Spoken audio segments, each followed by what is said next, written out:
Oficialmente, bienvenidas y bienvenidos todos y todas al Data Week 2024. Nosotros creemos que un Puerto Rico mejor es posible.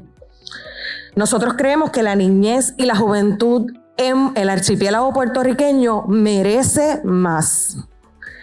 Y creemos que se urgen que tomen decisiones basadas en evidencia. Y la tenemos.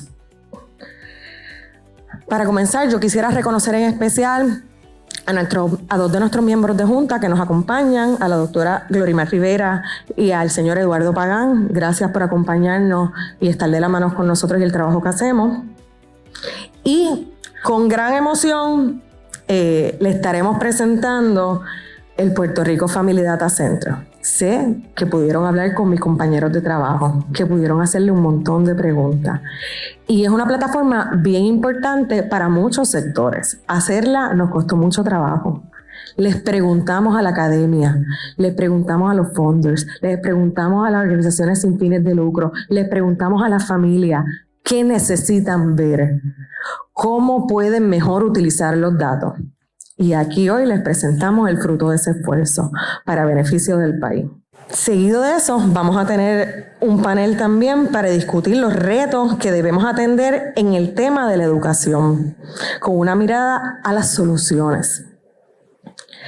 No quiero quitar mucho tiempo de lo que viene en el programa, pero a mí me gustaría que supieran que este evento es la reiteración de nuestro compromiso de que la niñez, la juventud y sus familias tengan las mejores oportunidades que les permitan prosperar. Nosotros sabemos que muchos de ustedes quienes nos acompañan dan el servicio directo que asegura que eso pase.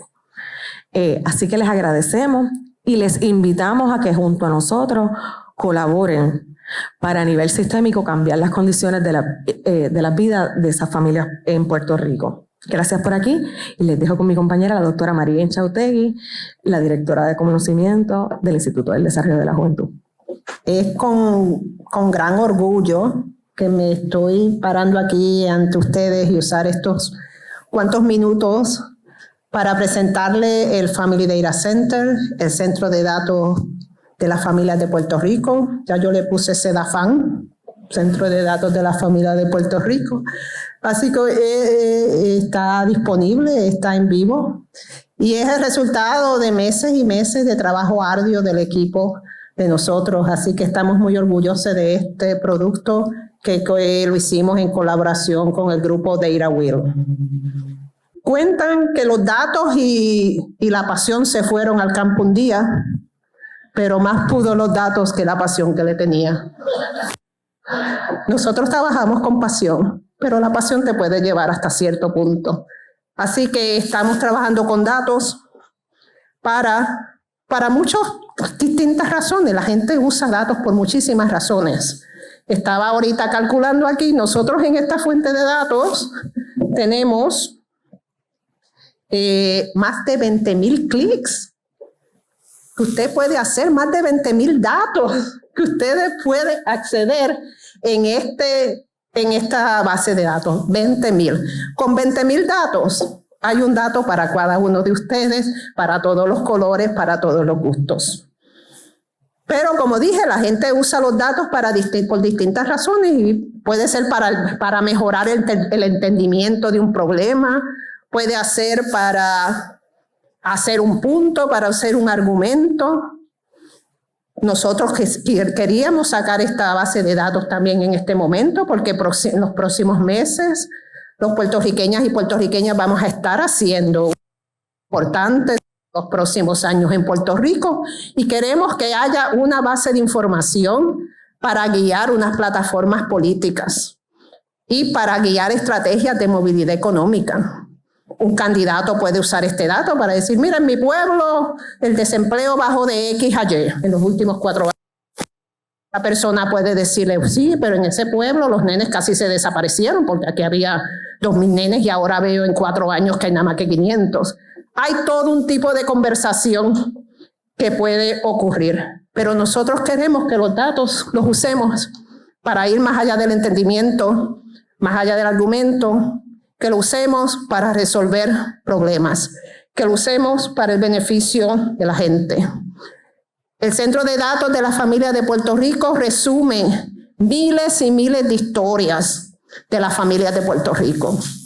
Y le quiero contar una de ellas y estoy segura que se están reflejando en estos datos. Aquí tenemos, por ejemplo, el número de jóvenes de 16 a 19 años que no están matriculados. Aquí está un muchacho que yo hablé con ellos en un estudio que estamos haciendo de las áreas locales de desarrollo laboral en Puerto Rico. Un joven que se salió de la escuela, un joven que tal vez no hizo las mejores decisiones, pero a través de estos servicios este joven se encaminó, terminó la escuela y hoy está trabajando en el municipio de Ponce. Este joven está aquí. Le quiero hablar de Rita, una mujer también que entrevistamos en San Germán, de 55 años, mayor de tenía como más de 50 años, décadas de experiencia en Kmart y fue desplazada. Eso tuvo un efecto grandísimo en esta mujer, pero ella recogió sus bártulos y dijo, nos dice a nosotros, porque yo sé que aunque yo tenga 55 años, yo puedo hacer muchísimas cosas. Hoy Rita está participando en unos programas e insertada en la fuerza laboral. Esta última en la línea arriba de esta gráfica. Le voy a hablar de Angie, una muchacha joven, madre, que entrevistamos, uno de nuestros compañeros, que tiene 2 hijos y perdió su trabajo dentro de una semana porque sus arreglos de cuidado le fallaron por 2 días corridos. Y el patrón nos dijo que se tenía que ir. Angie está aquí porque nosotros tenemos datos de que la barrera de cuidado es uno de los principales problemas que confrontan las mujeres para la inserción laboral. Así que estos datos resumen miles de historias, no están sin las caras de la gente. Y lo que nosotros estamos haciendo es resumir esas historias y ponerlos en unos números. Así que, como le dije, más de 20,000 clics, más de 20,000 datos. Úselo para bien, úselo para el beneficio de la gente. Los dejo ahora con el equipo de DataWheel, que nos va a llevar por la herramienta. Gracias. Bueno, gracias María y gracias por la invitación también. Para nosotros como DataWheel es un honor estar aquí hoy en el Data Week 2024, así que para que nos conozcan un poco me gustaría comenzar con esta célebre frase que hace casi 2 décadas Clive Hamby, un matemático y cientista de datos, dijo que los datos son el nuevo petróleo.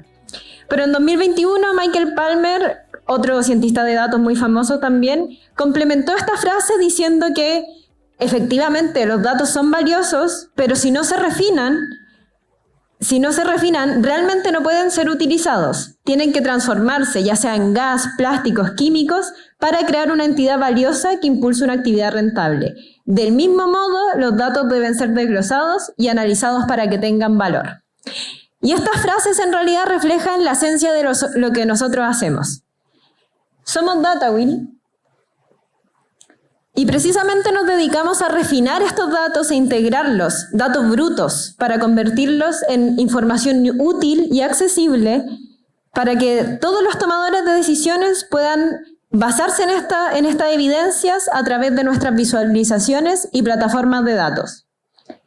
Nosotros, DataWheel nació de un spin-off del MIT en 2013 a manos de Dave Landry, César Hidalgo y Alexander Simous, quienes mezclaron respectivamente el diseño, la academia y la tecnología para crear nuestra empresa en ese año en Cambridge. Hoy en día nuestro equipo cuenta con alrededor de 30 personas a lo largo de distintos puntos del mundo, como pueden ver, siendo uno de los más potentes Concepción, Chile, el punto más al sur que pueden ver, de donde venimos todos nosotros hoy. En nuestros más de 10 años de experiencia hemos trabajado con diversos tipos de clientes como gobiernos, empresas privadas, etcétera, de distintos países, ahora sumando a Puerto Rico, y hemos creado más de 50 plataformas. Dentro de nuestro portafolio y, por ejemplo, en el sector de economía se puede encontrar el Observatorio de Complejidad Económica o la Complejidad Económica para España. En plataformas que tienen que ver con las pequeñas y medianas empresas se encuentran el Business Atlas de Arabia Saudita y la plataforma DataMP de Brasil. Y para las plataformas de estadísticas sociales tenemos Data México y Data USA. Pero ¿cómo lo hacemos? ¿Cómo generamos las plataformas anteriormente mencionadas?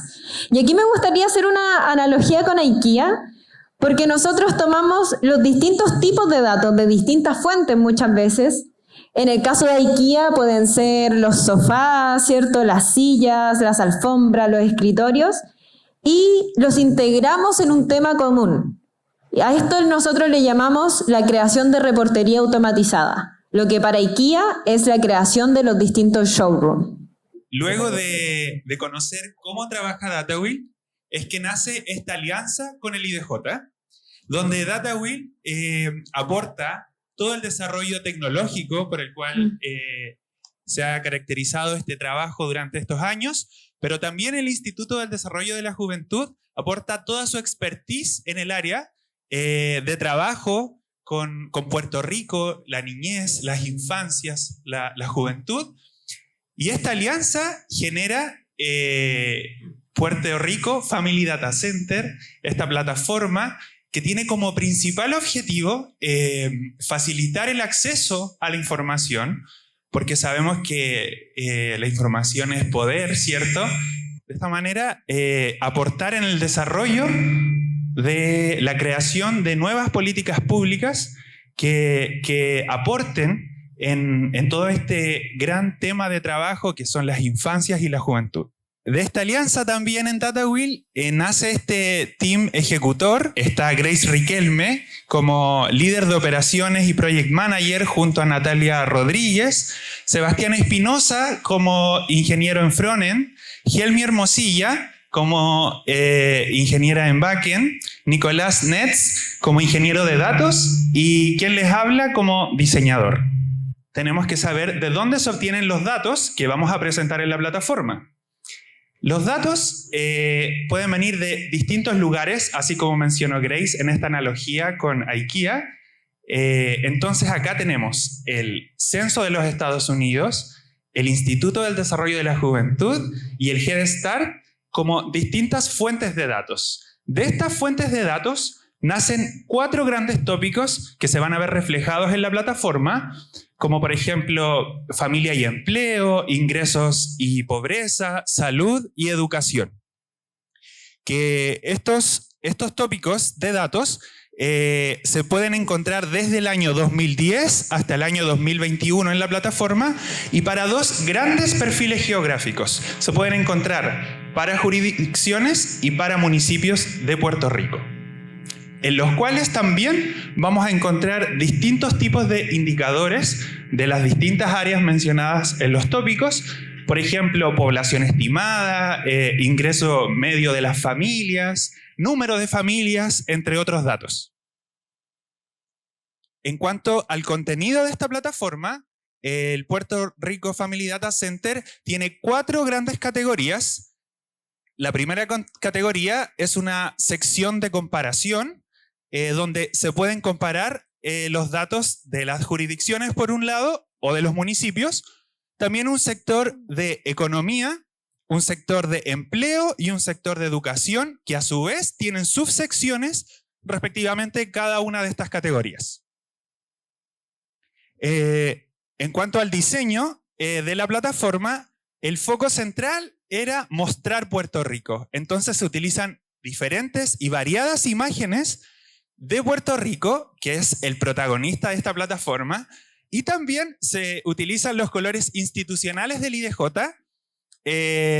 enfocándonos más aún en el color naranjo y el color celeste, donde todos los perfiles que ustedes van a encontrar en la plataforma, que son de color naranjo, son los que te invitan a conocer más sobre los municipios, y todos los perfiles que ustedes ven en color celeste hablan sobre las jurisdicciones. Bueno, esto además de contener el homepage y un buscador. En cuanto a las tecnologías utilizadas por DataWheel en esta plataforma y en muchas otras diversas plataformas, tenemos distintos tipos de tecnologías dependiendo del área en el cual abarcan. Está el contenido, está el backend, frontend y el diseño. Por ejemplo, en contenido se utiliza Bespoke, que es donde se crean estos reportes automatizados.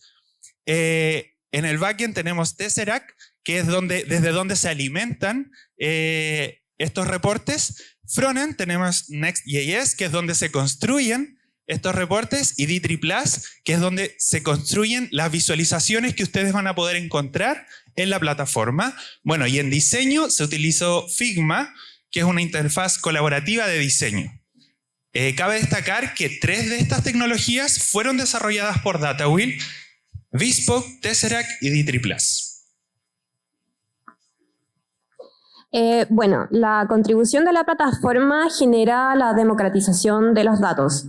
Esto porque las visualizaciones generan mejoras en la integración, en la comprensión y en el análisis de los datos. Y al facilitar el uso de estos datos que ya están disponibles, se contribuye a la mejora de toma de decisiones y a la implementación de políticas públicas. Y finalmente, esto debe generar un monitoreo de la situación de la población para una posterior implementación y evaluación de programas. Internamente, lo que significó desarrollar esta plataforma para DataWheel es que, DataWheel ya había desarrollado plataformas que distribuían datos socioeconómicos. Sin embargo, esta es la primera vez que trabajamos con un sector mucho más específico, con una problemática mucho más específica también. Y bueno, esta es dedicada a las familias, a las juventudes y a la niñez, y todo fue en torno y en conjunto a estos indicadores que describen a este grupo específico de la población. DataWheel ha trabajado mayoritariamente con el sector público, con gobierno, con entidades privadas, pero es primera vez también que trabajamos con una organización civil sin fines de lucro. Esto para nosotros planteó numerosos desafíos y obviamente necesitamos también un conocimiento más profundo. Y bueno, con IDJ, expertos en esta área, el trabajo finalmente terminó siendo totalmente colaborativo. Ellos nos brindaron su expertise en estos tipos de datos y en estos tipos de indicadores, y nosotros les aportamos nuestro conocimiento tecnológico. Y finalmente queremos dejarlos a todos invitados y invitadas para poder visitar y explorar la plataforma Puerto Rico Family Data Center para facilitar así la toma de decisiones y la implementación de políticas públicas basadas en datos. Muchas gracias. Yo soy Sara Vázquez, directora de Comunicaciones del Instituto del Desarrollo de la Juventud. Para nosotros nos llena de demasiada emoción que ustedes estén aquí con nosotros, y ahora vamos a tener una conversación bien interesante en la que vamos a discutir sobre el tema de educación y el tema de las familias que viven bajo pobreza en Puerto Rico. ¿Por qué esto es importante? Porque precisamente ayer sosteníamos una conversación y participábamos en medios de comunicación, y todavía hay sorpresa cuando decimos que 6 de cada 10 niños en Puerto Rico viven en pobreza. Para que usted piense, vamos a pensar que vamos un día caminando por las calles de Viejo San Juan en unas navidades que están bien llenas, y piense que cada 6 de esos niños que ustedes vean, seguramente ese día o no recibe una buena alimentación, o no tiene acceso a buena educación, o no tiene una vivienda segura, o cuando camina de su casa a la escuela no se siente seguro. Así que a nosotros definitivamente este tema es nuestra pasión. La vivimos día a día, trabajamos para cambiar eso, porque sí creemos que es posible cambiarlo. No lo decimos por decirlo ni porque es un eslogan bonito. Nosotros todos los días nos levantamos confiando que los niños que nazcan y los que están aquí se van a sentir bienvenidos, porque un mejor Puerto Rico es posible por ustedes que están aquí, porque trabajan día a día desde diferentes flancos hacer que las cosas cambien. Nosotros vamos a tener un panel ahora bien interesante, y me complace presentar al moderador de esta mañana, que para mí es una persona bien importante, José Orlando Delgado. Es un periodista joven, puertorriqueño. Gracias por estar aquí y gracias por decir que sí y no dudar en estar aquí. Vamos a pedirle a nuestro director ejecutivo, Brian Rosa, que pase también para que vaya ocupando el asiento. Al director ejecutivo de Abre Puerto Rico, el doctor Ángel Sierra, que cuando lo invitamos no dudó en decir que sí, y agradecemos, que esté aquí, y a la licenciada por la muerte. Es bien interesante porque si tienen la oportunidad, si no los conocen y tienen la oportunidad durante el almuerzo de poderlos conocer, cada uno de ellos tiene una relación bien estrecha con el tema de la educación y la pobreza. Y más allá que su trabajo, es su pasión de vida. Y es su razón, ¿verdad?, de levantarse todos los días. Vamos a repasar algunos datos para iniciar la conversación. Los niños y las niñas y jóvenes de Puerto Rico, como ya anticipaba Sara y la doctora también hablaba del tema, se enfrentan a terribles dificultades para ascender económicamente, y esto se da en medio de un contexto económico que para muchas personas podría ser boyante o que aparentaría ser boyante, ¿no? Se habla de que la economía está en uno de sus mejores momentos, etcétera, y en plena recuperación luego de los desastres, pero hay una realidad, y es que 6 de cada 10 niños viven en la pobreza, como ya se anticipaba, y ese 52% no están matriculados, por ejemplo, en un preescolar, como muchos de nosotros quizás tuvimos la oportunidad de estarlo, y más aún el 0% de los estudiantes de cuarto grado alcanzan un nivel académico avanzado o competente en matemáticas. El éxito del futuro de Puerto Rico no descansa sobre los hombros de estos niños, un grupo cuya población se ha reducido casi a la mitad desde la década de los 2000, y los efectos los podemos ver todo el tiempo a través de las páginas, ¿no?, de los medios de comunicación y otras organizaciones que se dedican a llevar este mensaje. Y los datos precisamente nos muestran que no estamos haciendo lo suficiente como sociedad para abrir oportunidades a estos niños y sus familias. Y en este panel que tendré a bien moderar durante esta mañana, queremos dejar claro por qué los datos son importantes para poder establecer estrategias que aborden estos temas tan apremiantes para el país. Quiero comenzar la conversación. Tenemos a 3 panelistas maravillosos durante esta mañana que conocen muy bien estos temas y que trabajan con datos directamente como parte de sus funciones diarias. Quisiera comenzar con Brian Rosa. Luego de esta presentación maravillosa, que de hecho para los periodistas que estamos aquí es como una maravilla, en el contexto de que en Puerto Rico no existen plataformas suficientes de datos que nos ofrezcan unas miradas grandes sobre unos temas, particularmente económicos, entre otras. Adolecemos de esa situación. ¿Cuáles son los principales desafíos, particularmente para recopilar esos datos en el tema de educación?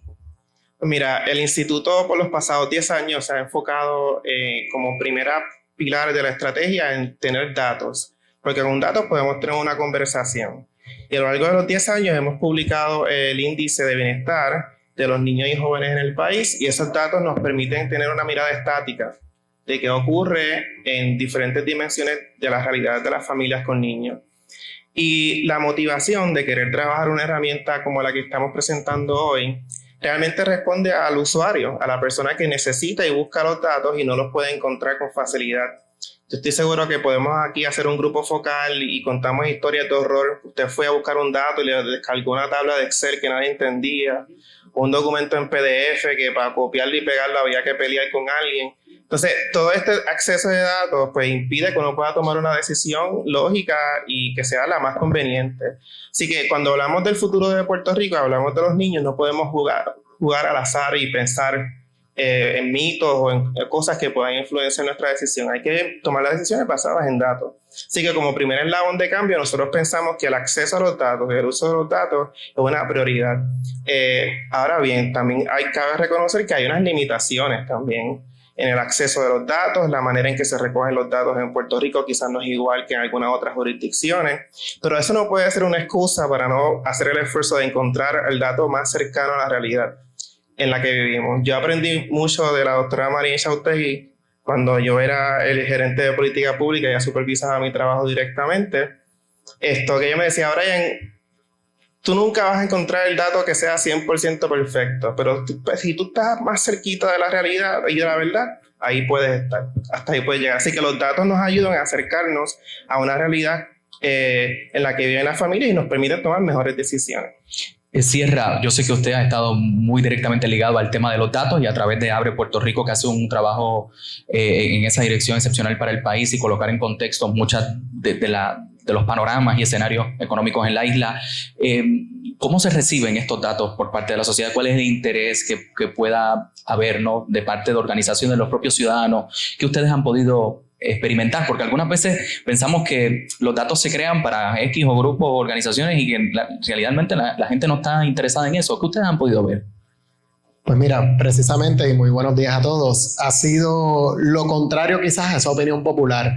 Hay un interés, hay un cambio cultural a querer tomar decisiones basadas en datos, e inclusive cuando Abre Puerto Rico lanzó su primera plataforma de las famosas notas a las escuelas del Departamento de Educación, la cantidad de visitas que tuvo más de 100,000 visitas en una semana y demás, y no era precisamente de muchos académicos que nos llegaba la información, eran padres interesados en saber la nota, el desempeño de su escuela.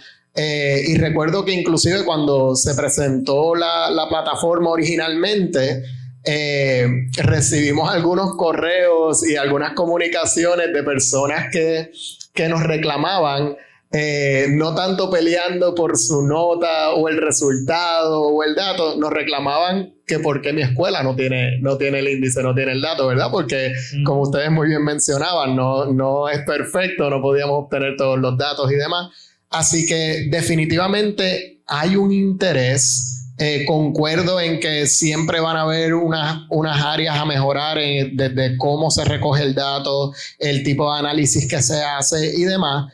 Pero sí, culturalmente ha habido un cambio hacia querer tomar decisiones con datos y saber y empoderar a la población con esto. Y saberlo hacer de una manera, como el instituto hoy muy bien ha reflejado, que sea de fácil acceso, de fácil entendimiento, que sea útil, porque como decía Brian, ¿de qué nos vale compartir con la población un Excel que tiene 1,000 puntos de datos, que, ¿verdad? Esas cosas no las disfrutamos quizás nosotros, los académicos, pero para la población hay que ver cómo ya se segregan los datos, se analizan y se presentan para poder empoderarlos a tomar decisiones. Aponte, ¿ese interés se traduce realmente en una utilización de los datos de la manera correcta a la hora de, por ejemplo, hacer política pública? ¿O qué recomendaciones podemos dar para el uso de esos datos a la hora de tomar decisiones respecto a qué vamos a hacer con la educación y para mejorar el bienestar de la niñez en Puerto Rico? Un ejemplo bien específico es el de la Fundación Flamboyant. Fundación Flamboyant lleva desde el 2006 trabajando en Puerto Rico y siempre ha trabajado realizando investigaciones y luego, basado en esas investigaciones, desarrollando soluciones concretas. Lo más reciente, y luego de varias investigaciones sobre qué caracteriza a la educación de calidad en Puerto Rico, nos dimos cuenta que la lectura, el nivel de lectoescritura, era un factor que requería una atención urgente. Y en el 2018 se lanzó el estado actual de la lectura en Puerto Rico, que fue un reporte junto con el Instituto de Estadística, que aunque uno de sus hallazgos principales es que no hay métodos de avalúo formativo en el Departamento de Educación para medir el estado de proficiencia de los niños, sí logró identificar que el nivel estaba muy por debajo y que había una correlación entre el nivel de pobreza de los niños y la ausencia del desarrollo de ese nivel de proficiencia en lectura hasta tercer grado. Eso lleva a la Fundación Flamboyant a hacer un mapa de ruta para el país, una propuesta.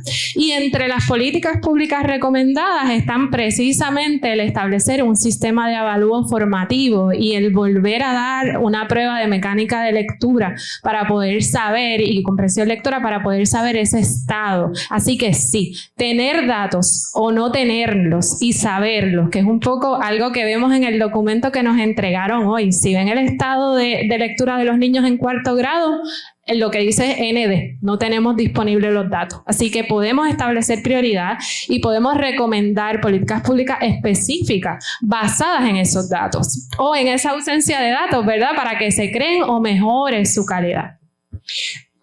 Yo estaba, mientras hablaban, utilizando la plataforma.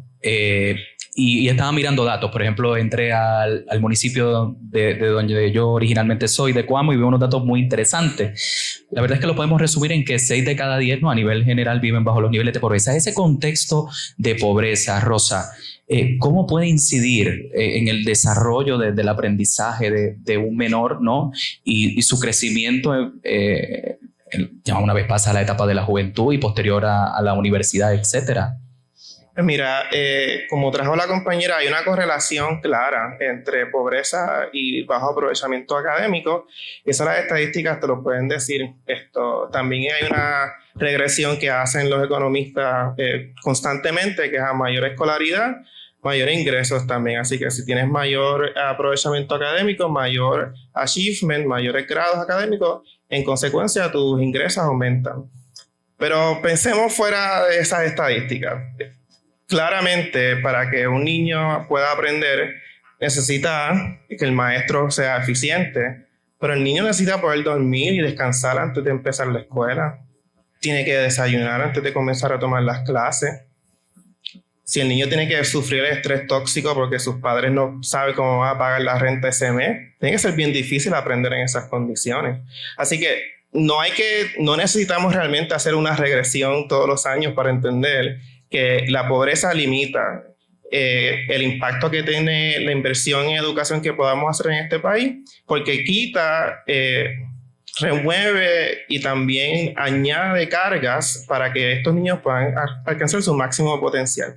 Así que la pobreza es un factor limitante en la inversión que hacemos en este país en educación, y se ve claro en la diferencia que hay en el aprovechamiento académico de aquellos niños que viven bajo el nivel de pobreza comparado con aquellos que viven sobre el nivel de pobreza.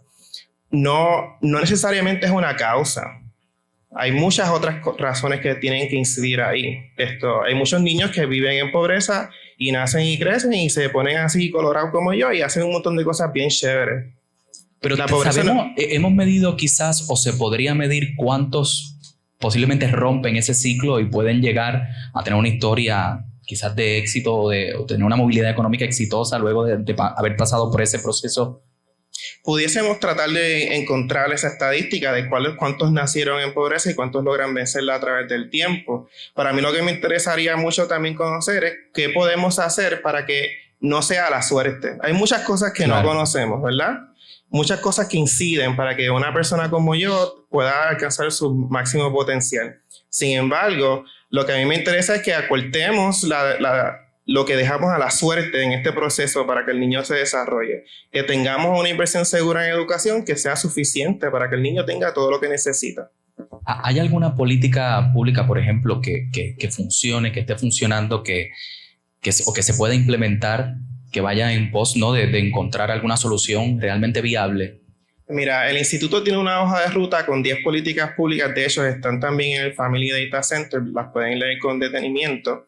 Pero hay una que nosotros hemos hecho un análisis reciente, y es el uso de créditos contributivos para familias. Hay una idea de poder crear en Puerto Rico un crédito contributivo enfocado en familias que crían niños menores a 6 años, que es el grupo poblacional que tiene mucha migración a Estados Unidos porque los niños son más pequeños, y si me mudo ahora de pequeño, pues el niño no va a protestar cuando crezca porque no ha hecho todavía los amigos de la escuela.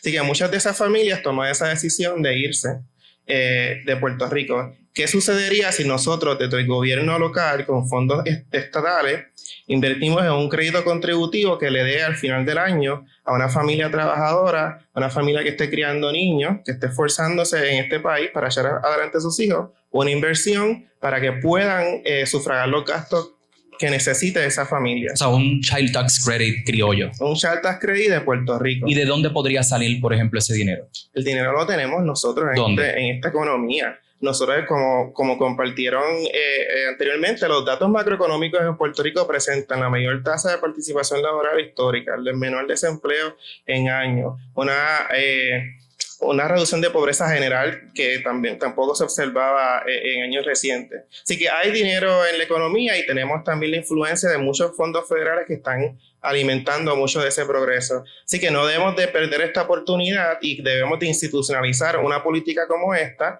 que tiene un retorno de inversión, porque esas familias van a invertir ese dinero en la economía local. Así que uno puede tomar ese tipo de decisiones cuando realmente mira los datos y se da cuenta que el upfront cost de tú invertir en el niño tiene un costo mucho menor a través del tiempo. Es más costoso correr una economía con 6 de cada 10 niños pobres que invertir hoy para que esa economía pueda crecer con un capital humano de alta calidad.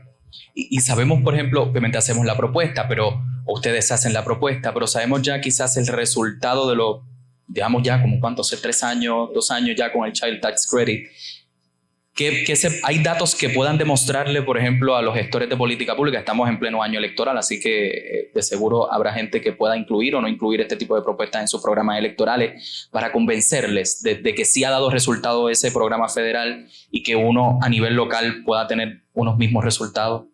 Pues mira, el Child Tax Credit del año 2021, que se repartió en Puerto Rico en el 2022, le dio de $3,000 a $3,600 por hijo a todas las familias con hijos, a la mayoría de las familias con hijos en Puerto Rico. Eso redujo la pobreza de 56-57% a 39%. Esto en offset, right? O sea, si tú imagínate qué idea tan innovadora. Para reducir la pobreza le pones el dinero en el bolsillo a las personas. La gente invierte en cosas que les ayudan. Mucha gente, además de comprar alimentos, saldar deudas que tenían, pero también pagaron renta. Algunos pudieron comprar un vehículo para poder transportarse y ir al trabajo. Así que hicieron inversiones que realmente los posicionaron a tomar mejores decisiones en el futuro sobre su situación económica. Hace sentido realmente. Inmensa mayoría de las personas en el país, especialmente aquellos padres y madres que crían, toman las mejores decisiones a favor de sus hijos. Y cuando confiamos e invertimos en ellos, ese es el resultado que vamos a obtener. Pero lo cierto es que quizás la estrategia, aponte, debe ser quizás más holística, ¿no? No tan solo está el asunto de poner más dinero sobre la mesa de las personas. Y quería mencionar, ¿verdad?, una política pública que recomendamos desde Flamboyant y a través de la Coalición Multisectorial por la Lectura Todos a Leer, es priorizar el aprendizaje de la lectura dentro del programa de gobierno y que sea un programa de país. Nuestra propuesta es de 10 años, no es un asunto que vamos a cambiar inmediatamente. Los resultados de un impacto como este no se ven así a corto plazo, pero priorizar la lectura es esencial. ¿Y por qué? Porque la lectura es una destreza fundamental, ¿verdad?, para la alfabetización de cualquier ser humano. Es un indicador del éxito académico del estudiante, tiene que ver con la tasa de graduación. Ya vimos los datos de cuántos estudiantes no se están graduando, son de sectores escolares, así que todo eso se correlaciona y vemos cómo la educación puede romper ese ciclo.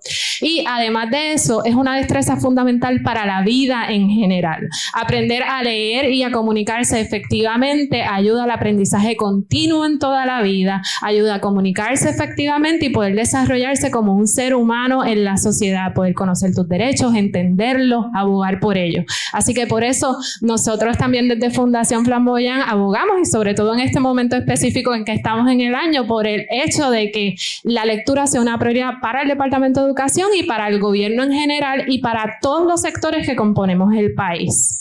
Y eso va a requerir quizás hacer algún tipo de cambio a nivel interno en el Departamento de Educación, no necesariamente hacer algún tipo de ley o de proyecto. Ustedes proponen que sea a través de ley. Nuestro análisis es que no hace falta más legislación para implementar estas políticas públicas. Nuestro mapa de ruta lo pueden encontrar en todosaleer.org. Incluye 14 recomendaciones de política pública específicas para atender primero el problema de la lectura en Puerto Rico. Una vez tengamos estudiantes que aprendan a leer eficientemente y a comprender lo que leen, muy probablemente vamos a ver cómo esos otros indicadores van a cambiar y van a subir. Y esos estudiantes van a poder romper esos ciclos de pobreza. Y es un asunto de equidad, ¿verdad? El aprender a leer y escribir es justicia social. ¿Qué ustedes han encontrado posterior al tema de la pandemia, ¿no? Y cuando en ese momento hubo tanta educación a distancia, el tema de la lectura, hubo rezago, evidentemente, porque se escucha mucho, ¿no? Uno toca oído, habla con maestros, lee en la prensa, pero hay datos que quizás nos puedan mostrar científicamente de que hubo rezago. Sí, el dato del Departamento de Educación sobre la prueba línea base que ellos ofrecieron en el 2021, cuando retornaron al salón de clase, es que 1 de cada 100 estudiantes de tercer grado estaba leyendo proficientemente. 1 de cada 100 estudiantes de tercer grado. Y lo que dicen las investigaciones es que si a tercer grado el estudiante no logra leer proficientemente, va a arrastrar lagunas. Las investigaciones también dicen que con las intervenciones necesarias, ¿verdad? Y una educación de alta calidad, los estudiantes aprenden a leer, todos, ¿verdad? No es un asunto, por eso enfatizo en el asunto de la equidad, en el aprendizaje de la lectura, porque realmente es esa herramienta que te saca de tu origen, ¿verdad? De esas condiciones que tú no puedes controlar y te da lo que necesitas para poder salir adelante. ¿Que van a hacer falta otras cosas más? Sí. Va a seguir haciendo falta la seguridad, va a seguir haciendo falta la salud, pero este es un componente esencial. Lo vi reaccionando de una forma cuando hablé de los datos, ¿no? En términos de... y yo sé que de seguro va a querer hacer una aportación en esa dirección, pero yo quería saber cuán fiable, cuál es la calidad de esos datos que quizás provienen del propio gobierno, de las agencias, conociendo ya ese historial, ¿no? De ineficiencias a la hora de producir estadísticas. Pues mira, definitivamente eso ha sido un tema de muchos retos. Ya que a veces no es la falta del dato, es cuán confiable es ese dato para poder tomar decisiones, llegar a conclusiones. Un ejemplo sencillo que pudiera utilizar es la discrepancia o las diferencias que existen entre las notas de pase que obtienen los estudiantes al finalizar el año y sus niveles de proficiencia en las pruebas estandarizadas o sus niveles de cuán bien salen en la lectoescritura. Y entonces no hace sentido que el 88% de los estudiantes pasen de grado con una buena nota en las materias, mientras solamente un 32% salen proficientes o avanzados. Entonces, este tipo de distorsión en los datos muchas veces nos limita a nosotros a poder incluir esos datos en plataformas como las que nosotros utilizamos, poder publicarlas y exponerlas, porque pues nos cuestionamos, ¿no? La calidad de cuán fiable puede ser ese dato, cuán fiable es un dato de que en la escuela XY solamente hay 1, 2 incidentes en todo el año de conflictos, peleas entre los estudiantes, etcétera. Cuando vemos las noticias y vemos lo demás y encontramos mucho más. Claro, y cuando la misma propia experiencia quizás de la mayoría de nosotros que estuvimos o que somos producto de escuela pública, sabemos que no es así. Todos los días, papá. Así que eso es parte ¿verdad? De los retos que tenemos cuando nos llegan los datos que decimos, caramba, pero esto quizás no me hace mucho sentido con la realidad de lo que ya nosotros coloquialmente conocemos. Así que definitivamente yo creo que, ¿verdad? Como muy bien trae Coral, el comenzar primero una prueba fiable que podamos evaluar y que nos dé un progreso histórico de esto, porque definitivamente sin lectoescritura no podemos esperar que ningún niño o niña salga bien en un examen, cualquier tipo que sea, si no sabe leer, escribir bien. Así que yo creo que, ¿verdad? Por eso me encanta y también colaboro con la coalición, porque hay que atacar la base de esto que está sucediendo. Pero yo creo también que hay una necesidad en nuestras agencias de ver cómo levantamos los datos que estamos reportando de una manera de que sean fiables y utilizables en la toma de decisiones. ¿Dónde está el problema de quizás ahí? ¿En la metodología, en la recolección de los datos? Quizás ¿dónde fallan? O quizás hay buenos instrumentos, pero a la hora de ponerlos en práctica... Sí, mira, en nuestra experiencia cuando hemos hecho acercamientos directamente a directores escolares, maestros, al mismo departamento de educación, es una mezcla de temas, desde múltiples plataformas que tienen que llenar, entrar los datos y pues el poder manejarlas todas a la vez es un reto. Plataformas cuyo diseño pues afectan quizás un poco ya la entrada del dato por cuestiones de error humano, en donde la asistencia automáticamente de los estudiantes salen 100% y tú tienes que ir restando todos los días quienes no salgan. También hay que ver un poquito y estudiar la cultura de no querer ser punitivos con las personas que reportan sus datos reales. Porque yo como director escolar, ¿cuáles son las consecuencias que voy a tener si reporto verdaderamente todos los incidentes que ocurren? Me puedo buscar un problema, así sí, que claro, también hay que atender. Después de 3 peleas al día decir que ocurrió una. Claro, entonces hay que atender esto, porque también si creamos una cultura de penalizar a las personas que reportan los datos como son, pues hay un problema, ¿verdad? Entonces, por eso es que le digo que esto es un análisis que es multicausal, ¿no? Pero que definitivamente hay que atender si queremos seguir en esta misión de levantar datos y tomar decisiones con ellos. Rosa, ¿iba a hacer alguna aportación? Yo quería aportar ese último punto que tú traes, bien importante, porque el hecho de que tú puedas mirar tu performance, esto no es solamente para decirte que estás haciendo mal, también es para decirte que estás haciendo bien y que lo puedas seguir haciendo. Y aquellas cosas que estás haciendo mal, que tú puedas entonces corregirlas. Y nada, tú sabes, yo tuve la experiencia de trabajar en un McDonald's por 5 años. Y tú corres la línea y ahí tú ves la orden y te ponen el número tan pronto la persona pide lo que quiere. Y empieza a contar el reloj. Y tú vas ahí, y espérate, y se me acabó el ketchup, y aquello y lo otro. Pasas el turno completo, al final la máquina te tira un reporte y te dice el grupo de empleados que estuvo de 12 horas en la tarde sacaba las órdenes cada 5 minutos. Y el de 2 a 3 de la tarde la sacaba cada 7. Y después nos reunían y nos decían, ok, pues algo está pasando de 2 a 3, porque de 1 a 2 funciona. Entonces los datos le ayudan a esta empresa a hacernos más eficientes, a corregir cualquier error que tengamos y a añadir quizás cualquier recurso que necesitemos. Eso es un ejemplo bien desligado, ¿verdad?, del tema de educación, pero la idea aquí detrás es eso. Queremos ver cómo están trabajando las escuelas para ver si el director escolar necesita algún asistente administrativo, necesita más recursos sociales porque hay 3 peleas en vez de 1. Sí, yo quería añadir a esta conversación que esto lo que nos dice es que hace falta un esfuerzo colaborativo, ¿verdad? Claro. Y para lograr cambio sistémico hay que hacer un esfuerzo colaborativo. Una sola persona, un solo esfuerzo no es suficiente. Precisamente por eso la Fundación Flamboyant lanzó un llamado para formar la coalición multisectorial Todos a Leer, en la que está ABRE, el instituto. Hay muchas personas ahí participando y debo decir que también hay buenas historias. Por ejemplo, esta recomendación de política pública de volver a dar la prueba de mecánica de lectura se acogió por el Departamento de Educación. Ya hay 4 implementaciones. En esas 2 primeras implementaciones pudimos validar esa prueba y certificar que es válida y confiable, ¿verdad? Que mide lo que tiene que medir.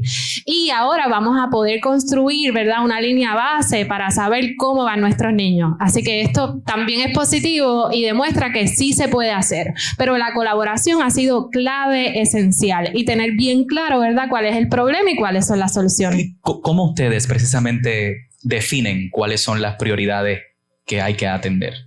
Y escuchando, investigando y escuchando, ¿verdad? Esos 2 componentes son esenciales. Para la Fundación ha sido un proceso de apoyar y promover investigaciones, que no solamente hace la Fundación, sino que también hace en colaboración con otras personas. Este estudio que les hablé se trabajó con el Instituto de Estadística y escuchando, trabajando directamente con las personas. Y eso que se aprende, esa recomendación que se da, la Fundación siempre ha trabajado en crear una solución y un programa que le implemente, porque solo mojándonos las manos vamos a saber si funciona o no funciona. Y eso nos ha llevado, ¿verdad?, a estos esfuerzos y la colaboración, ¿verdad? En todo momento saber y tener esa humildad de que solos no podemos hacer el cambio que se necesita. Y en Puerto Rico definitivamente con el tema de la educación es un cambio sistémico el que se necesita. No podemos darle la atención a un grupo de estudiantes en una escuela en particular, porque es que el derecho a la educación en Puerto Rico es un derecho constitucional.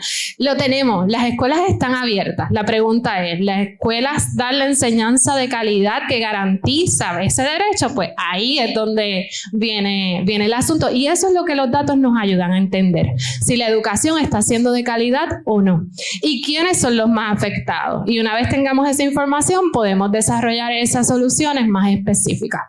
Quisiera también añadir que parte del trabajo que se hace en este tipo de colaboraciones es precisamente contextualizar los datos. Me encantó cuando la doctora presentaba el número, pero le ponía nombre y apellido a las historias que hay detrás de esos datos, por lo mismo. A veces, ¿verdad? Cuando en Abre nosotros hemos hecho los análisis, compartimos luego esos resultados con los directores regionales, directores escolares y demás, y prestamos un oído, como dice muy bien Coral, porque chévere, sí, la proficiencia de la escuela salió deficiente, pero ¿sabías que tenemos un problema de conectividad a internet que se cae cada 5 minutos? ¿Sabías que los directores están más preocupados por velar que unos aspectos de infraestructura del baño, del liqueo del agua, del techo, etcétera, no me afecta a los estudiantes? Que muchos de ellos también salen, buscan a las casas directamente a los estudiantes para traerlos y que no falten los días de tomar pruebas. Entonces, hay que contextualizar también estos datos y por eso es bien importante, ¿verdad? La labor que hacen las organizaciones aquí presentes. Y yo creo que es algo que el tercer sector, ¿verdad? Las organizaciones sin fines de lucro han dicho manos a la obra, no solo de levantar el dato, sino de ir a las comunidades, ¿verdad? Una de las recomendaciones de política pública que salió gracias a la contextualización de estos datos que Abre ha dado y que sé que otras fundaciones como Flamboyant, Lead Collaborative también han compartido en sus conclusiones es: hace falta algún rol de subdirector o de ayudante directamente para el director escolar. ¿Por qué? Por la cantidad de trabajo, de plataformas que tienen que manejar, más los estudiantes, más los padres, más la infraestructura, más la parte educativa. Y es una recomendación de política pública que se ha hecho de ponerle el nombre que usted quiera, subdirector o el nombre que, ¿verdad?, que querramos. Pero al final del día son distintos proyectos que también están surgiendo en Bayamón. En la región de Bayamón hay un proyecto piloto con un grupo de directores que se le asignaron unos subdirectores para esto, sucesión en las escuelas, la ayuda, el que cuando un director se vaya no se afecte todo el proyecto, que era también parte de cuando contextualizamos los datos. Muchas de las escuelas que me salían más bajitas en aprovechamiento académico, el nivel de rotación, los directores duraban 1 año o menos. Entonces, todo este tipo de cosas, pues tenemos el dato, pero hay que contextualizarlo e ir a las comunidades, como muy bien organizaciones como el Instituto también hacen, para poder entonces trabajar con las causas y hacer unas recomendaciones, ¿verdad?, más profundas de cómo pudiéramos ayudar a superar los niveles de pobreza, mejorar la educación, la lectoescritura, entre otras áreas. Bueno, cuando hablamos de todo este tema de los retos, escuchamos siempre un tema que, bueno, ahora tiene una posible solución a que ha corrido a paso lento, y es el tema de la descentralización. ¿Es realmente la descentralización una solución al problema o se queda corto? Y además, ¿qué descentralización? O sea, ¿con qué se come eso? Porque cuando hablamos de descentralizar, podemos pensar en muchas cosas, pero realmente, ¿qué es descentralizar el departamento y realmente es una solución? Naturalmente, la descentralización lo que te permite es que las entidades más lejanas del centro puedan tomar decisiones independientes a las que tome el centro, que no tengan que esperar a una unidad única que pueda decidir decisiones que ocurren en el contexto de cada una de las extremidades. Si eso resolvería todos los problemas de educación, pues yo te puedo decir hoy que no. No puedo decir de verdad que no. Pero yo pienso que agilizaría algunos procesos administrativos y permitiría que algunas escuelas puedan tomar decisiones de presupuesto, administrativas, que ahora mismo tienen que esperar semanas quizás en lo que una persona en una oficina central los apruebe. ¿No crearía un multidepartamento por la isla? Ese es el riesgo de descentralizar, que creas entonces desigualdad en cómo se corre alguna idea o algún compromiso. Pero eso no necesariamente tiene que ser malo. Cuando existe ese tipo de comparaciones, pues una agencia que entienda que la otra lo está haciendo mejor puede aprender de esas mejores prácticas y permite también comparar dónde están los performers, si es un asunto cultural o si es un asunto más estructural. Pero hasta ahí yo puedo decir... ¿Cómo ustedes lo ven desde sus áreas respectivas, no de expertise? Bueno, nosotros participamos, ¿verdad? Y en la coalición se participan en todos los procesos que tiendan o que tengan como objetivo buscar el mejoramiento del sistema de educación del país. Así que explorar todas las alternativas es súper importante. La descentralización atiende unos asuntos administrativos, ¿verdad? Y que le da más, está más cerca ese proceso de toma de decisión. Y algo es importante reconocer, no todos somos iguales. Todos tenemos la misma, tenemos que tener los mismos derechos, pero tiene que haber equidad. Así que tomar decisiones basadas en el contexto de mi escuela pública en Barranquitas era muy distinto a tomar decisiones basadas en el contexto de una escuela aquí en San Juan, o incluso en estos últimos años en una escuela en Ponce, en Guayama, en Guánica, en toda esa zona sur. Así que eso es importante y la descentralización atiende, ¿verdad?, todos esos aspectos. Pero hay otros aspectos dentro del sistema educativo, por ejemplo, el tema de la educación y la centralización en la lectoescritura, que tiene que ver con cómo se enseña, ¿verdad?, con ese elemento específico de la enseñanza en el salón de clase, requiere, desde mi punto de vista, que haya una priorización a nivel de todo el sistema. Así que depende de la decisión, depende del contexto. Esperar que la descentralización resuelva absolutamente todos los problemas del sistema de educación, pues no creo. Que sí, que adelanta, ¿verdad?, asuntos específicos, muy probablemente.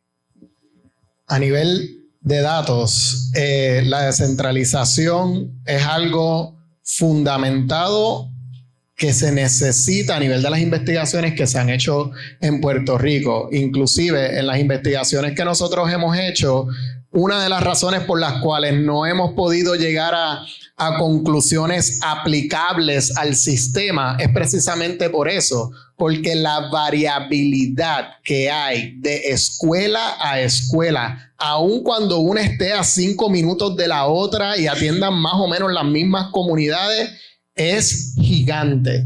Así que a nivel teórico, la descentralización va a ayudar a empoderar a las escuelas, a sus comunidades, ¿verdad?, a las regiones y demás, para poder tomar decisiones según las necesidades que hay, particularmente en esa comunidad. Así que me siento en la confianza, ¿verdad?, de decir que, oye, sí, gracias a los datos y a las investigaciones, pudiéramos decir que la descentralización va a ser algo positivo para nuestras escuelas y comunidades. Claro, el otro lado de la moneda es cuidado en cómo lo implementemos, cómo lo llevemos a la práctica, y comparto también con Coral la parte de que sería irreal decir que esto va a solucionar todo. Pero yo entiendo que sí es un buen paso, es un buen esfuerzo, y si hay algo que he podido observar es que por lo menos hay una apertura a escuchar las distintas posturas, comunidades que están involucradas en este, ¿verdad?, en este proceso. Nosotros hemos sido parte y nos han invitado muchas veces el mismo Departamento de Educación a estos procesos de los comités que están trabajando con la descentralización, y nos preguntan sobre datos, las comunidades y demás. Así que por lo menos he visto que hay una apertura a abrir a las comunidades y al tercer sector a que nos digan y nos alimenten, y por lo menos escuchar antes de tomar las decisiones sobre cómo se va a implementar este proceso. ¿Cómo incluir en ese proceso a las comunidades, más allá de escucharlas, sino para que accionen, para que participen, para que sean parte del entorno? En el caso de usted, Aponte, ¿qué estrategias se podrían utilizar para que, por ejemplo, organizaciones como la suya, Fundación Flamboyant y bueno, también el Instituto, puedan ser parte de ese proceso colaborativo en los planteles escolares? Nosotros estamos trabajando, como les dije, Fundación Flamboyant determinó que su prioridad iba a ser cambio sistémico, y hacer cambio sistémico incluye hacer cambios a nivel de las organizaciones. Así que proponemos unas prácticas esenciales para la enseñanza de la lectoescritura basadas en evidencia científica de qué es lo que sí funciona. Proponemos unas recomendaciones de política pública que van a ese organismo gubernamental, y proponemos una recomendación para todas las fuerzas externas, que somos todos nosotros, que tenemos un poder grandioso de afectar el sistema, y eso incluye las comunidades, el sector privado, las organizaciones sin fines de lucro. Así que se formó la coalición multisectorial Todos a Leer, que fue en septiembre del 2022, y durante este tiempo hemos trabajado con incluir y activar a esos sectores, y que esos sectores sepan cómo pueden ayudar. Nuestra propuesta, por ejemplo, para la familia es que las familias siempre quieren lo mejor para sus hijos, ¿verdad? No hay ningún padre o madre que no quiera quiera lo mejor para sus hijos. Así que nosotros proveerles educación y que ese padre y madre pueda aprender a preguntar por cómo va mi hijo es súper importante. Cómo las organizaciones sin fines de lucro, identificando qué necesidades y qué servicios hacen falta, dónde están esas lagunas, para entonces poner suplir esa necesidad. Las fundaciones como nosotros operamos programas, pero además otorgamos fondos. Así que otros compañeros filántropos que se encuentran aquí y en otros espacios apoyando económicamente. Los municipios teniendo esas bibliotecas abiertas, las librerías creando literatura auténtica, donde yo como barranquiteña me pueda identificar, donde ¿verdad? Uno de nosotros nos veamos y que el libro de pronto no sea sobre la nieve que nunca he visto. Así que hay muchas formas en las que podemos hacerlo. Y eso es un llamado, ¿verdad?, a todos los sectores que componen el país. ¿Verdad? Estamos trabajando con la lectura, pero esto aplica a todo, ¿verdad?, a todo el sistema educativo. De la misma forma en que nos activamos para este tema, podemos seguir cogiendo el ejemplo y activándonos para otros temas que van a continuar el desarrollo para tener esa educación de calidad. Rosa. Y yo te puedo decir, yo pienso que el problema es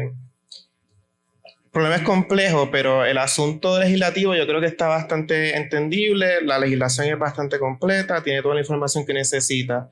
Hay muchos grupos que queremos apoyar también, y asuntos administrativos, pues el Departamento de Educación tiene un equipo administrativo enorme. El problema de educación no necesariamente es administrativo en su naturaleza. Yo creo que es un asunto de visión.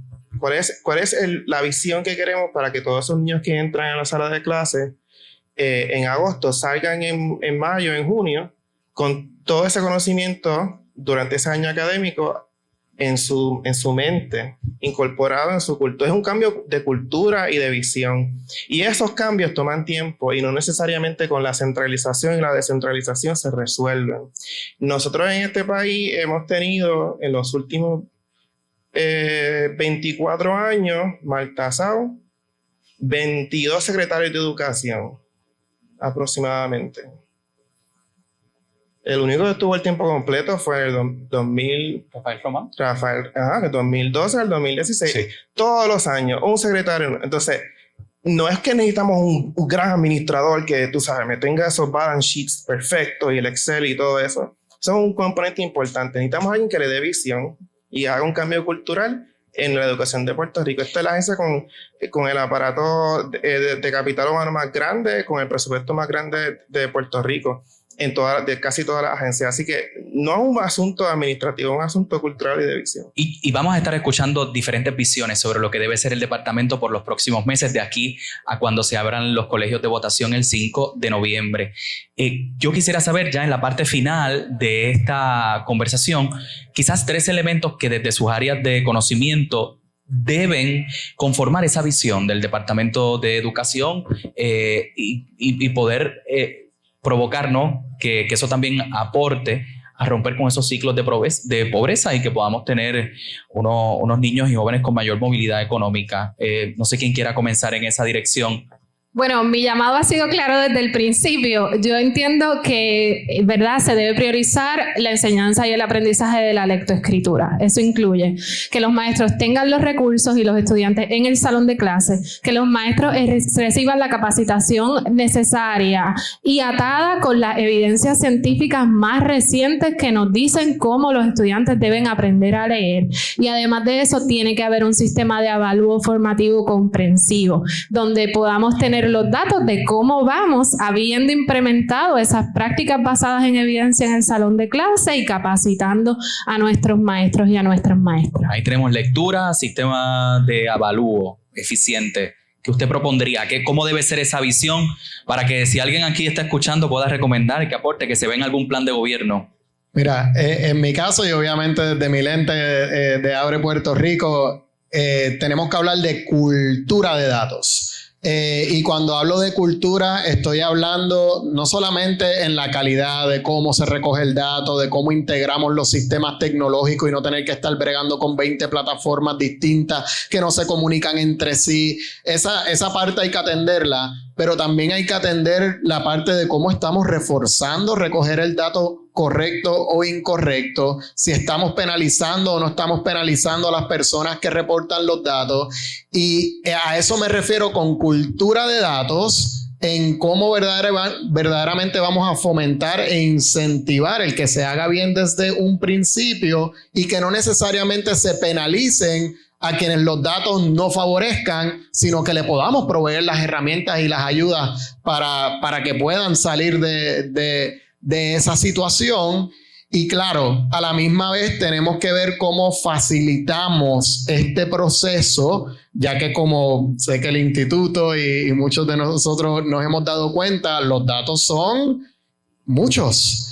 Y también pedirle a un director, a una comunidad o a una familia, toma, aquí están todos estos datos, decide, mira a ver qué puedes hacer. Pues cuidado, no van a tener todos el tiempo, la capacidad, etcétera, como para poder manejarlo. Así que cuando hablamos también de cultura de datos, la parte de la visualización, del análisis segregado que ya se les entrega, se les hace, también es bien importante, porque de nada vale tener todos estos datos y al final del día uno los vea, se abrume y no sepamos qué hacer con ellos. Así que lo resumo en esa frase de cultura de datos, pero sabiendo pues que abarca componentes psicológicos, tecnológicos, de análisis, de recursos humanos y de cómo verdaderamente trabajamos en la raíz de los datos que se levantan. Lectura, avalúo, cultura de datos. Rosa, ¿qué usted añadiría a ese menú? Me toca a mí cerrar ahora.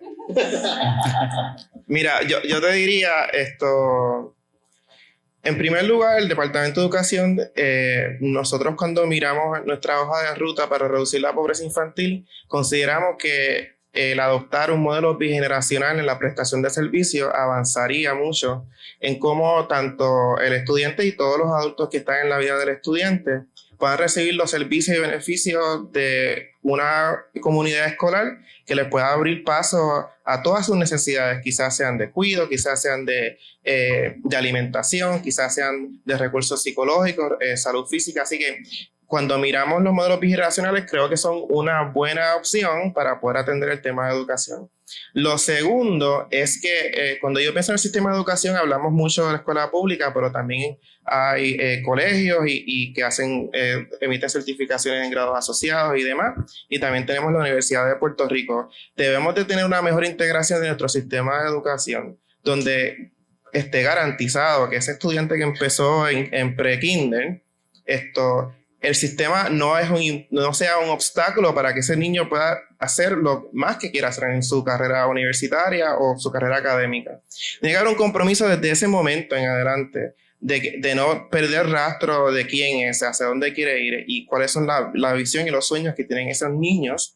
Yo estoy seguro que todos teníamos alguna visión o sueño. Yo quería ser bombero, pero en verdad que me gustaba jugar con el agua. No era nada realmente. Así que todo ese sueño, todos esos anhelos, toda esa visión, toda esa pasión que tienen esos niños debería de ser el foco de un departamento de educación.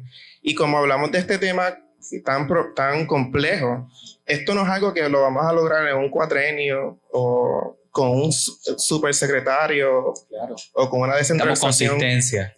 Necesitamos un plan a largo plazo. Así que yo pienso que tenemos que empezar a escribir ese plan, que sea de 10 años, independientemente de que el famoso plan decenal de la educación que tanto hemos hablado por tantos años. Independientemente de la música que le pongan, que todo el mundo pueda moverse al mismo ritmo. Y eso es lo que necesitamos, un cambio a largo plazo. Bueno, pues tenemos espacio para tomar algunas preguntas de parte de ustedes, nuestro público.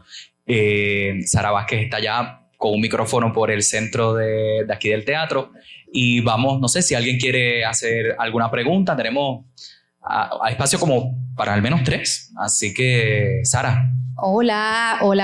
Muy interesante la conversación. Tenemos espacio para 3 preguntas. ¿Quién quiere romper el hielo para hacer la primera pregunta?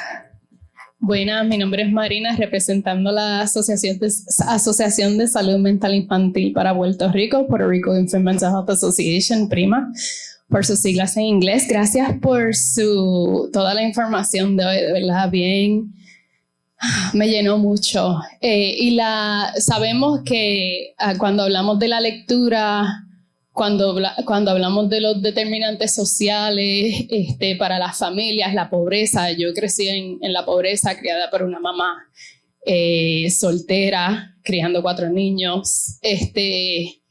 Sabemos que no todas las familias, ¿verdad?, tienen el tiempo para leerle a sus niños, que están preocupados cómo le van a traer la comida del fin de mes, del fin del día a sus hijos. 2 preguntas. ¿Cómo ustedes están pensando en la educación de edad temprana? Porque ese es mi campo, es importante pensar eso. ¿Cómo incluimos a los educadores de edad temprana para apoyarlos a ser factores protectores para los niños, ¿verdad? Cómo los apoyamos a ellos a ser los mejores educadores a través de la relación, y cómo ustedes ven la relación también como algo primordial al apoyar a los niños a leer, al apoyar a los niños a sentirse seguros. Gracias de nuevo. Por acá es parte del foco de la coalición atender el problema de la lectura de forma integral, holística, ¿verdad? De kinder a 3er grado es la etapa esencial para aprender a leer, donde el estudiante debe alcanzar la proficiencia en la lectura.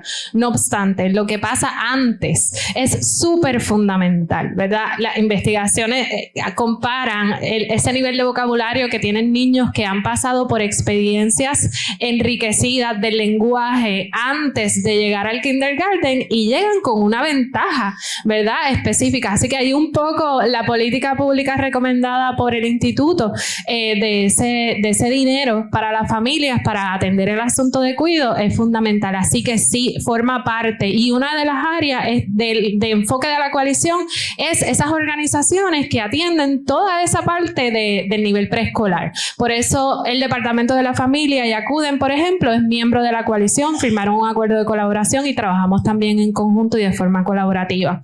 Y ciertamente la carga de enseñar a leer, y aquí traigo un poquito mi experiencia, yo viví la pandemia con un niño de 3 y una niña de 6.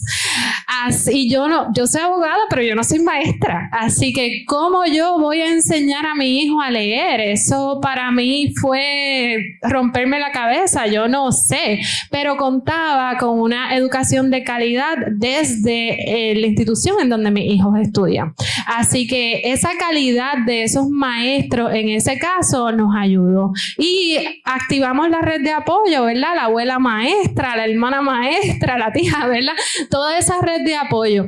Por lo tanto, enseñar a leer no es un asunto que compete a solo la escuela, a solo la familia. Es un asunto de la comunidad.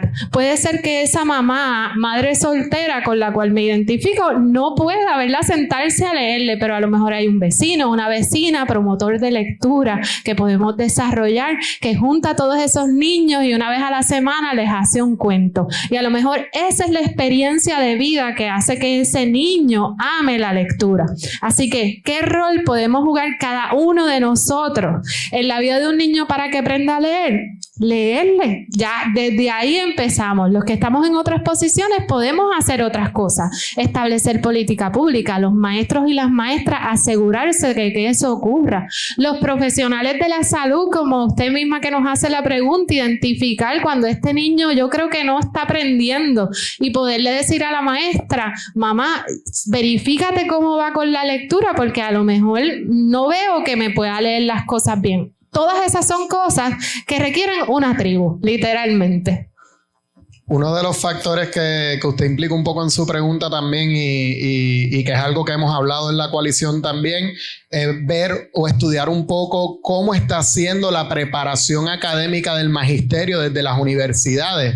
Se les están enseñando las destrezas de cómo desarrollar la lectoescritura en los niños. ¿verdad? Es una de las preguntas que nos hemos hecho y algunos de los datos que hemos obtenido nos han dicho, pues mira, esos cursos los han eliminado, ahora es una electiva y demás. Así que también ver cómo académicamente se están preparando los maestros para atender esto una vez lleguen al salón de clases, pudiera ser otra de las áreas en donde pudiéramos incursionar en las universidades públicas y privadas de Puerto Rico para asegurarnos de que en efecto lleguen maestros a atender a estos niños que tienen las destrezas para desarrollar estas habilidades en los niños también.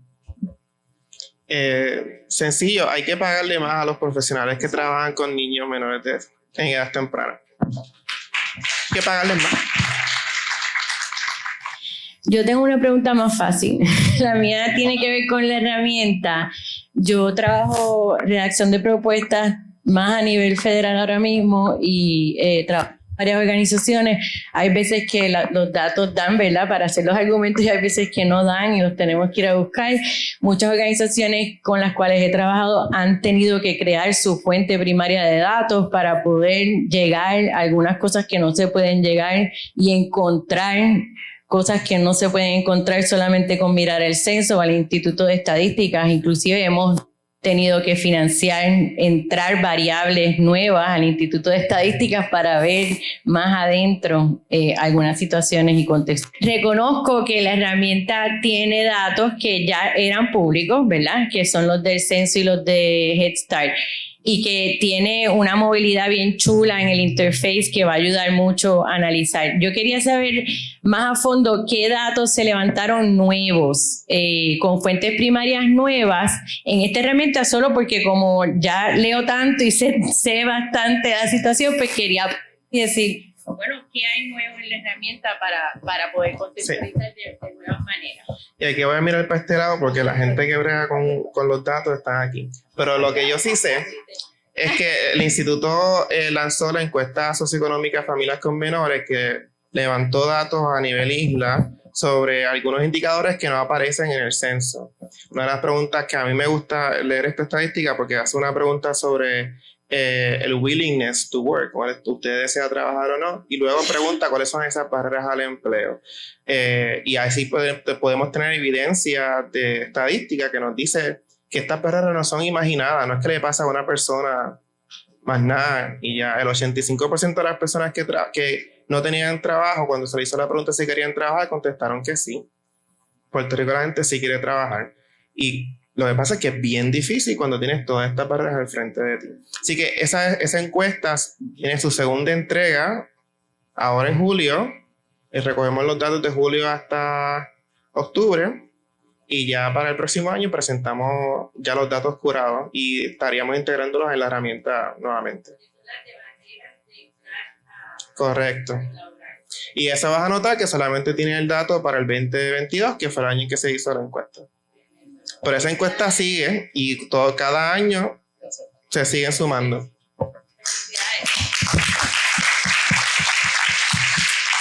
Tengo una preguntita adicional por aquí. Buenas tardes a todos. Siguiendo la línea de pensamiento del doctor Ángel Sierra Alemán sobre la preparación de los maestros en las universidades, yo como retirada del Departamento de Educación en el 2020, una de las quejas que tenían los propios profesores era los que estaban en la corriente regular. ¡Ay! Es que yo no tengo preparación ni un solo curso en educación especial, ni uno solo. Entonces, yo como trabajadora social, en este momento, trataba de, ¿verdad?, buscar la colaboración del recurso de educación especial. Pero no es lo mismo cuando tú tienes a tiempo completo un estudiante que tal vez tenga alguna dificultad y ese maestro de la corriente regular, por no tener una preparación básica de educación especial, no pueda quizás manejar de la mejor forma a ese niño o a ese joven.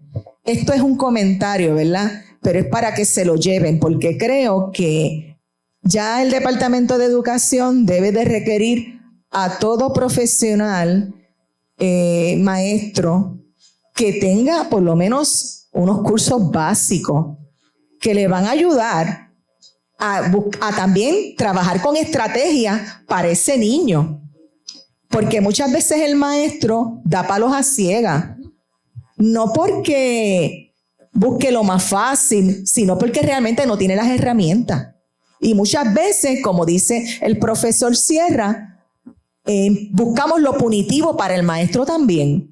Pero si no tiene las herramientas, a veces dan talleres, pero a veces esos talleres no necesariamente cumplen con la necesidad real que tiene ese maestro. Muchas gracias. Gracias y completamente de acuerdo. Es algo que nosotros hemos visto cuando vamos a la práctica y salimos del dato en esencia, y le pudiera decir que conozco muchos maestros que están muy educados en cómo manejar estas poblaciones de educación especial. Ahora, también es la parte no solo de estar educado, tengo las herramientas, tengo los sistemas en el salón de clase. ¿Cuántos niños tengo? De esos niños, ¿cuántos son de educación especial? Tengo un asistente que me ayude mientras yo le doy una atención especial a este niño, que no se me pierda el resto del grupo, atraso al resto del grupo para seguir. O sea, esos son el tipo de complicaciones. Por un lado, maestros con falta de esa preparación, y por otro lado, conozco muchos maestros que sí tienen la preparación, pero el tiempo, los recursos y lo que se requiere para llevarlo a la práctica en el salón de clases es otro layer de reto, porque el tiempo que tenemos es muy reducido y contado. Así que por eso, ¿verdad? Son soluciones que darles la educación, pues es parte de la solución, pero no la solución completa, ¿no? Faltan recursos, es un tema interesante, abarcador, y nada, no lo expando más. Recientemente recibí por ahí unos datos, le compartí a Coral del Departamento de Educación con educación especial, y estoy un poquito ahí sentándome con la base de datos a ver y analizarlo, porque definitivamente es un tema que hay que darle un poquito de más luz.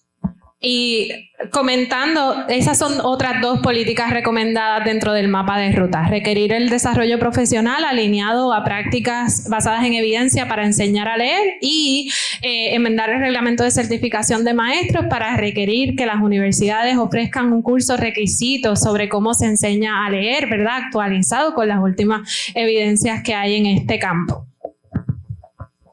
Tenemos una pregunta adicional por aquí. Sí, buenos días. Ginette Cruz de la Girl Scout. Quiero volver a la parte de los datos y agradecer la plataforma y la presentación que nos han hecho, pero también siguiendo la línea de Sierra en cuanto a la penalidad cuando nos dan datos, ¿verdad?, certeros, porque todos hemos tenido experiencia de buscar la data que no aparece, que la controlan, que si alguien te da una data diferente, pues la ponen en duda. O sea, ¿cómo podemos manejar? Sabemos que ustedes están haciendo un esfuerzo grande, pero esta data que tiene el Departamento de Educación, que en este momento quien maneja la mayor parte de la niñez en Puerto Rico son ellos, ¿cómo realmente, qué iniciativas o qué medidas estamos planteando para que esa data que vamos a recibir sea lo más exacta posible, que la gente que la tiene la pueda proveer sin ese miedo a ser penalizado, para que tengamos números y información que sea, ¿verdad?, relevante a la problemática que queremos trabajar, y que nos ayude para que esos mapas de ruta dejen de ser mapas en algún momento dado y sean ya acciones tomadas con, ¿verdad?, en cada una de las acciones que nos inquietan. Desde el punto de vista del instituto, el uso de datos administrativos siempre ha sido, cada agencia tiene sus ventajas y sus desventajas en ese asunto. Pero deberíamos de considerar desde un ejercicio de gobierno, hacerle una transparencia de datos que sea un poquito más enfocada en la accesibilidad de esa información, porque no solamente en educación, también los datos de los programas grandes como el PAN, de los planes médicos y demás, son datos administrativos que nos dan una mirada más profunda sobre cómo podemos nosotros, que hacemos política pública, recomendar acciones que mejoren la prestación de servicios. Y en cuanto al asunto de la penalidad debería de ser cuando tú no me das el dato, no cuando me das el dato que dice que tú estás mal.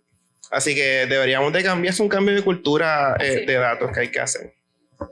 Es cultura, es políticas internas también del departamento. Hay que estudiar cuáles son las consecuencias buenas o malas que están recibiendo los maestros, los directores regionales, escolares y demás al entrar esos datos y al obtener unos resultados, ¿verdad? El yo reportar que la tasa de graduación disminuyó, cómo me va a afectar, cómo me van a penalizar y demás. Así que sí hay que hacer una mirada interna dentro de la agencia a ver cómo establecemos consecuencias positivas de compartir los datos, aunque el dato no me favorezca, ¿ok? Eso por un lado, y por otro lado yo creo que también el educar, ¿no? y el llevar un mensaje diferente. Recientemente, por ejemplo, ABRE estuvo compartiendo con todos los directores de la región de Bayamón y de Mayagüez los resultados de las proficiencias en las pruebas estandarizadas en sus escuelas. Muchos de estos resultados no son favorables, pero la manera de llevar el mensaje a ellos le impactó. El saber yo presentarme y decir, aquí yo no vengo a fiscalizar, yo no vengo a juzgar, yo conozco muy bien que el dato es 25% de la historia de lo que ustedes pasan en las escuelas y tienen que atravesar. Yo vengo a que ustedes conozcan el dato y a darle posibles soluciones que en nuestras investigaciones han resultado para otras escuelas u otras comunidades. Y el llevar el mensaje de esa manera creaba automáticamente una apertura de las personas a ir de frente a decir, pues mira, sí, mi escuela tiene F, lo reconozco y estamos tratando de trabajar con A, B, C, D para mejorarlo. Así que hay que educar, hay que cambiar esas políticas internas y crear algún sistema de refuerzo positivo para las personas que sí reportan los datos aunque no les favorezca. Y hay que pensar que aquí también hay factores económicos, porque dependiendo de los resultados, de los datos, los niveles de pobreza, de desempeño de las escuelas, se recibe dinerito federal también. Así que si no reporto los datos de una manera o de otra, me puede afectar la parte del dinero que recibo, ¿verdad? Por eso hay que dar una mirada sistémica a esto. Muy bien, pues Coral Aponte, Ángel Sierra, Brian Rosas, gracias por estar con nosotros, por invitarme a compartir con ustedes esta conversación. Espero que haya sido del agrado y de provecho para todos ustedes. Gracias al Instituto de Desarrollo de la Juventud por esta oportunidad. Y muchísimas gracias a ustedes. Gracias a José Orlando, gracias compañeros por acompañarnos y gracias a todos ustedes